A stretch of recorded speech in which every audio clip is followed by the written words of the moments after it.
handed over officially by Hamas to Israel, say the Israeli media this Thursday.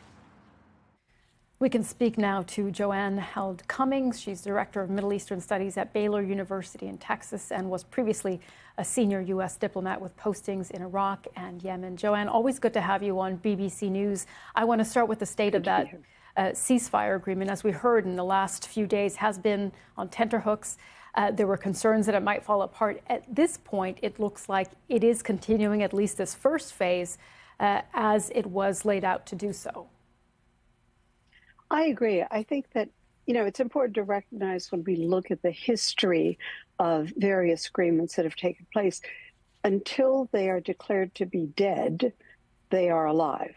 There's a Churchill quote on that I won't go into. It's important to maintain the ability of people to engage in discussions. That is going to limit, I think, the likelihood that Netanyahu and or President Trump decide to go back in and do further massive bombing in Gaza.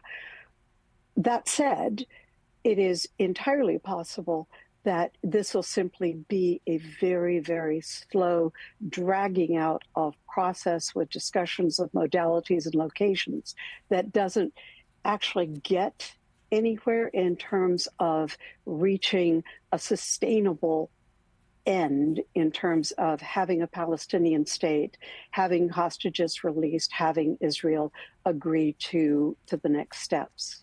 Indeed, Joanne, I mean, that was always going to be the hardest part of this agreement, wasn't it? The second part of this deal, where the discussions would be over the end of this war. Have you heard anything from either Israeli representatives or what we've heard from representatives of Hamas that indicate that they are moved forward on answering that question?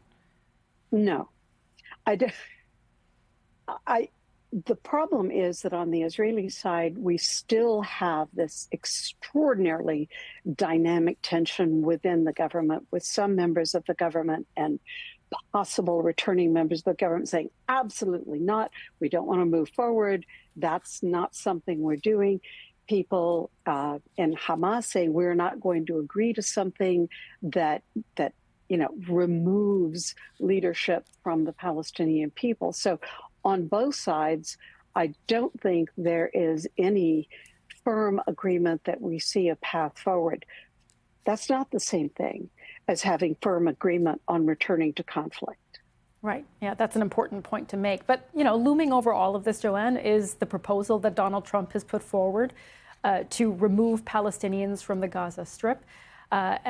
His proposal would foresee, according to the president, that they wouldn't return home. They would be resettled in the region. We are waiting to hear what the Arab countries' response is to this. What do you anticipate we would see?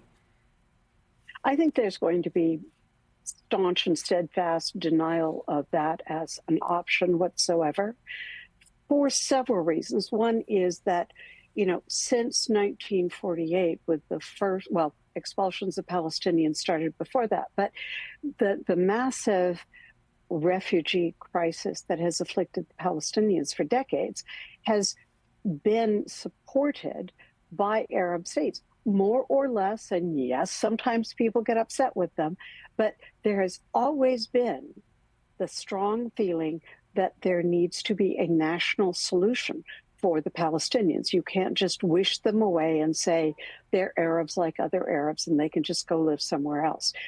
I don't see, number one, I don't see most governments deciding to do that. Number two, I think any governments that tried to do that would suffer from enormous blowback domestically within their own countries, because this is just not acceptable broadly. The second part, of course, is that it is setting a precedent when in the modern world you allow a victor to make conditions so untenable that people are going to have to leave, whether you call it voluntarily or forced departure. Joanne, what Israel would say, of course, in response here is that they were, after the attack of October 7th, had made clear that they could not allow any solution for Gaza that would allow for the possibility of another attack like the one that we saw previously. They want to see Hamas eradicated. So how do you see Israel's position on a future for Gaza?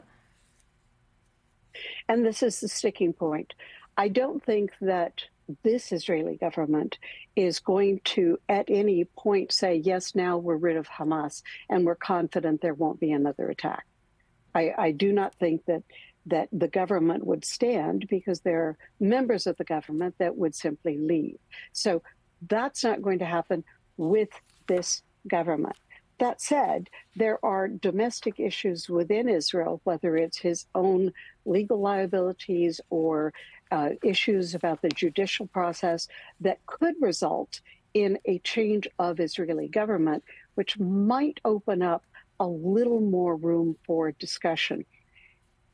When you listen to Netanyahu talking about Lebanon and about Syria and about Gaza altogether, and he uses lots of terms about this, President Trump and I are going to reshape the Middle East.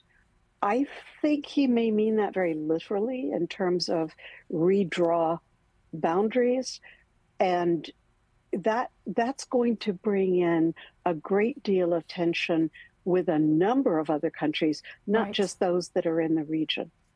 Okay, Joanne, we have to leave it there for today, but thank you for joining us. My pleasure.